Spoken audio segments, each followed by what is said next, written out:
भगवान गणेश के एक दंत की कथा। भगवान गणेश देवी पार्वती और भगवान शिव के पुत्र हैं। एक बार की बात है जब भगवान शिव और देवी पार्वती अपने शयन कक्ष सोने का कमरा में विश्राम कर रहे थे। उस समय देवी पार्वती ने गणेश जी को आदेश दिया कि वह उनके कक्ष यानी कि कमरे के बाहर पहरा दे और किसी को भी अंदर न आने दे। माँ की आज्ञा गणेश जी के लिए आदेश थी।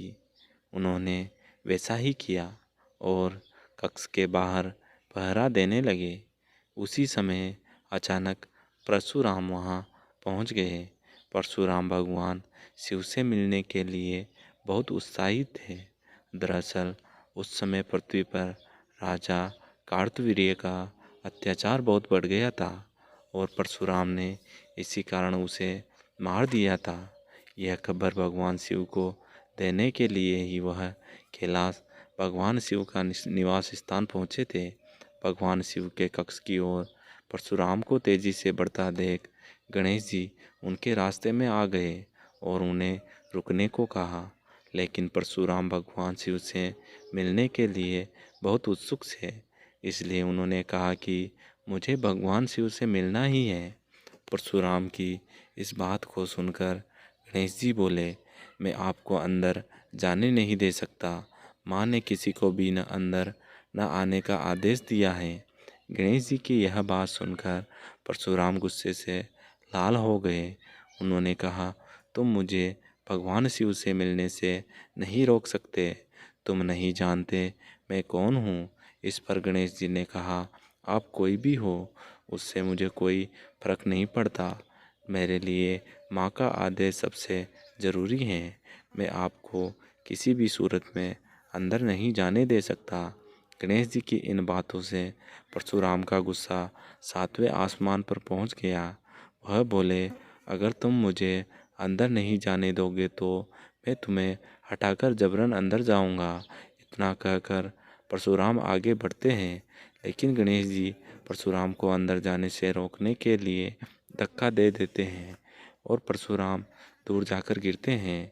खुद का अपमान होता देख परशुराम जी गणेश जी को सबक सिखाने के लिए कई अस्त्र शस्त्र का इस्तेमाल करते हैं, लेकिन उनका गणेश जी पर कोई असर नहीं होता।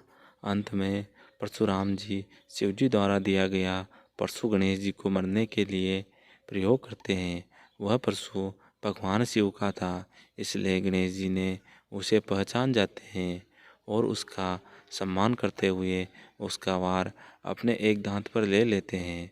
परशु की चोट के कारण गणेश जी का दांत टूटकर जमीन पर गिर जाता है और गणेश जी दर्द से कराहने लगते हैं। गणेश जी की दर्द भरी आवाज़ सुनकर माता पार्वती और पिता भगवान शिव अपने कक्ष से बाहर आ जाते हैं और गणेश जी के यह हालत देखकर परशुराम पर क्रोधित हो जाते हैं। भगवान शिव और माता पार्वती गुस्से में देख परशुराम को अपनी भूल का एहसास होता है और वह अपने किए पर क्षमा मांगते हैं। परशुराम की क्षमा पर माता पार्वती कहती हैं कि हे ऋषि होते हुए भी आपको क्रोध पर नियंत्रण नहीं है। क्षमा मांगने से क्या अब मेरे पुत्र गणेश का दांत वापिस आ जाएगा? परशुराम कहते हैं कि जो भी हुआ वह मेरी बड़ी भूल थी, लेकिन इस घटना के कारण अब गणेश का आधा दांत व्यर्थ नहीं जाएगा। इस घटना के कारण ही अब से पूरी दुनिया में गणेश को एक दंत एक दांत के नाम से जाना जाएगा। बोलो श्री गणेश जी महाराज की जय।